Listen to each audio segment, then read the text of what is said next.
लोकसभा चुनाव की तारीखों का ऐलान भले ही अभी ना हुआ हो, लेकिन बीजेपी समेत दूसरे सियासी दल रणनीतिक तैयारियों में जुटे हुए हैं। खास बात यह है कि केंद्र की सत्ताधारी बीजेपी ने कांग्रेस समेत दूसरे दलों को चौंकाते हुए उम्मीदवारों की पहली लिस्ट भी जारी कर दी है। इस लिस्ट के लिए बीजेपी केंद्रीय चुनाव समिति की मैराथन बैठक हुई। पीएम मोदी की अध्यक्षता में हुई इस बैठक में अलग अलग राज्यों के कुल 195 कैंडिडेट्स का नाम घोषित किया गया, लेकिन अभी कुछ सीटें ऐसी भी हैं जिनके प्रत्याशियों के नाम घोषित ही नहीं हुए हैं और माना जा रहा है कि इस बार उनका टिकट कट सकता है। ऐसी ही एक सीट है कैसरगंज सीट। आपको बता दें, कैसरगंज सीट को लेकर चर्चाएं तेज हैं। अब ऐसा क्यों है, आइए आपको बताते हैं। दरअसल केशव प्रसाद मौर्य के बगल में खड़े ये अवध ओझा है। दिनेश शर्मा के बगल में बैठे भी ये अवध ओझा ही है। आपको बता दें, अवध ओझा पेशे से एक टीचर है। रील में तो आपने इन्हें कई दफा देखा होगा। हम आपको इनकी तस्वीरें इसलिए दिखा रहे हैं क्योंकि खबर निकलकर सामने आ रही है कि अवध ओझा भारतीय जनता पार्टी के सांसद बृजभूषण शरण सिंह की जगह पर चुनाव लड़ना चाहते हैं। खबरें तो ये भी निकलकर सामने आ रही हैं कि यूपी के बड़े नेताओं से सोर्स लगवाकर दिल्ली में डेरा जमाने के लिए तैयार हो गए हैं अवध ओझा।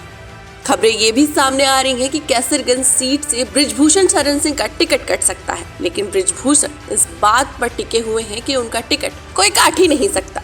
तो ये बात तो तय है कि टिकट तो दिल्ली से ही मिलता है और दिल्ली से ही कटता है, लेकिन कैसरगंज से अवध ओझा का नाम बहुत ज्यादा चर्चा में है। मोटिवेशनल स्पीकर अवध ओझा अचानक से उत्तर प्रदेश में बहुत एक्टिव हो गए। खबरें तो ये भी निकलकर सामने आई कि रात्रि विश्राम भी केशव प्रसाद मौर्य के आवास पर ही किया। राज्यसभा सांसद और पूर्व डिप्टी सीएम दिनेश शर्मा से मुलाकात करने के बाद वो सीधे अमौसी एयरपोर्ट पहुंचे और खबरें ये भी सामने आ रही हैं कि वो दिल्ली दरबार में दिग्गजों से मुलाकात करेंगे ताकि कैसरगंज से उनको हरी झंडी मिल जाए। अब अगर ऐसा हुआ तो मामला बड़ा दिलचस्प हो जाएगा, क्योंकि अगर बृजभूषण का टिकट कटेगा तो ऐसा तो है नहीं कि बृजभूषण चुपचाप बैठ जाएंगे। ऐसे में बृजभूषण शरण सिंह का कहना है कि वो अपने बेटे प्रतीक भूषण के लिए टिकट मांग रहे हैं, लेकिन बीजेपी ने अगर कहीं अवध ओझा को टिकट दे दिया तो दाव उल्टा पड़ जाएगा। बृजभूषण क्या करेंगे, ये देखना बहुत दिलचस्प होगा। इधर जब से अवध ओझा की तस्वीरें सामने आई हैं, तब से सोशल मीडिया पर गजब की कमेंटबाजी शुरू हो गई है।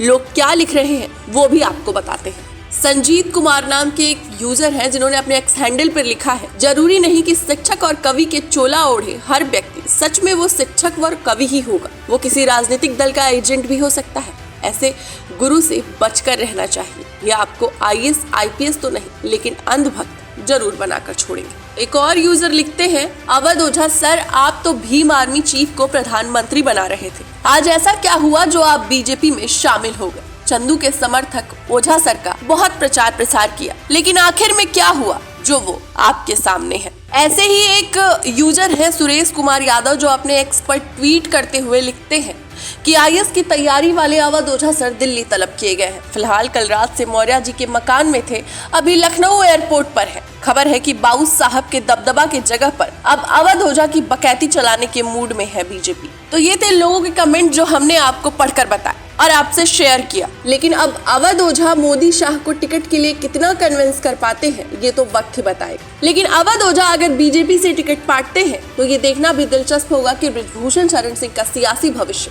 आखिर क्या होगा। डेस्क रिपोर्ट, अटल टीवी।